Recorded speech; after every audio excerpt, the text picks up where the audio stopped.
স্বরাষ্ট্র মন্ত্রণালয়ে ঘেরাও করার লক্ষ্যে ইনকিলাব মঞ্চ রাজু ভাস্কর্য থেকে বিক্ষোভ মিছিল নিয়ে এগিয়ে আসেন এবং শিক্ষা চত্বরে আসার সাথে সাথে আপনারা দেখছেন এখানে পুলিশ ব্যারিকেড দিয়ে রেখেছে, যার কারণে ইনকিলাব মঞ্চের যেই মিছিলটি ছিল সেই মিছিলটি এখানে অবস্থান করেন এবং এই মুহূর্তে মূলত তারা দাবি করছেন যে স্বরাষ্ট্র উপদেষ্টাকে তারা হাতে চুরি পরাবেন এবং তারপরেই তারা এই আজকের যে তারা মিছিলটি নিয়ে এসেছেন সেটি অব্যাহতি ঘোষণা করা হবে। স্বরাষ্ট্র উপদেষ্টার পদত্যাগের দাবিতে ইনকিলাব মঞ্চের আজকের এই যে মিছিলটি এসেছে রাজু ভাস্কর্য থেকে, সেটি এসে শিক্ষা চত্বরে পুলিশের বাধার সম্মুখীন হয়, যার কারণে এখানে অবস্থান করছে ইনকিলাব মঞ্চের নেতাকর্মীরা। আমরা এখন থেকে নিতে হবে এই সরকারের বিরুদ্ধে দাঁড়াবো। সুতরাং এই এই সরকার যেহেতু গত 6 মাসে বিরাল হত্যাকাণ্ডের জন্য বাংলাদেশকে অনেক কিছু উপহার দিয়েছে, আজকে ইনকিলাব মঞ্চের পক্ষ থেকে সেই শিশির সরকারের জন্য একটা উপহার নিয়ে আসা হয়েছে। আপনারা দেখতে চান? তাহলে একটু 1 মিনিট অপেক্ষা করেন।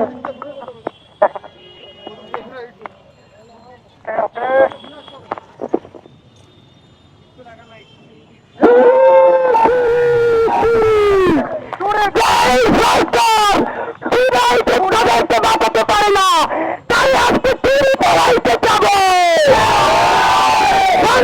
আটকাইতে পারো না, বিদ্যা আক্রমণ করতে পারো না, শুধু আমাদের ভাইকে আক্রমণ করতে পারো।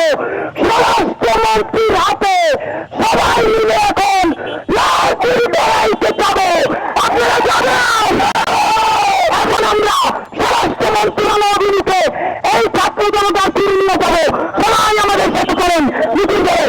স্বরাষ্ট্র উপদেষ্টাকে বলবো এই কুলম্বল এই আওয়ামী ফেসিস্ট মাফিয়া হাসিনার প্রধান একে রংপুর থেকে প্রতিবাসে যদি অপসারণ করানো হয়, রংপুরবাসী এই কুত্তা লিখার বিপরীতে তার হয়ে দাঁড়াবে।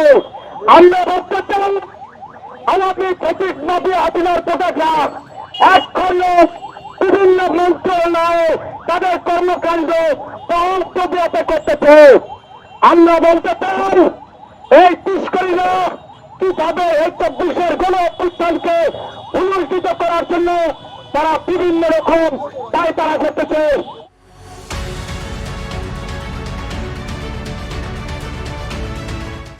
গণহত্যার বিচারের ব্যর্থতার দায় নিয়ে স্বরাষ্ট্র উপদেষ্টাকে প্রতিবাদ করতে হবে এবং আগামী 30 ফেব্রুয়ারির মধ্যে জুলাই হত্যাকাণ্ডের বিচারের পরিপূর্ণ রূপরেখা সরকারকে প্রকাশ করতে হবে। 2, সকল পাবলিক প্রোগ্রামে অংশগ্রহণকারী গণহত্যাকারী আওয়ামী লীগের দোসরদের অংশগ্রহণ নিষিদ্ধ করে সরকারকে প্রজ্ঞাপন জারি করতে হবে। চট্টগ্রামে মেভির যে কর্মকর্তারা ফ্যাসিস্ট আওয়ামী সন্ত্রাসীদের পালাতে সাহায্য করেছে এবং প্রতিবাদী ছাত্র জনতার উপর হামলা করেছে, অবিলম্বে তাদের বিচারের আওতায় আনতে হবে।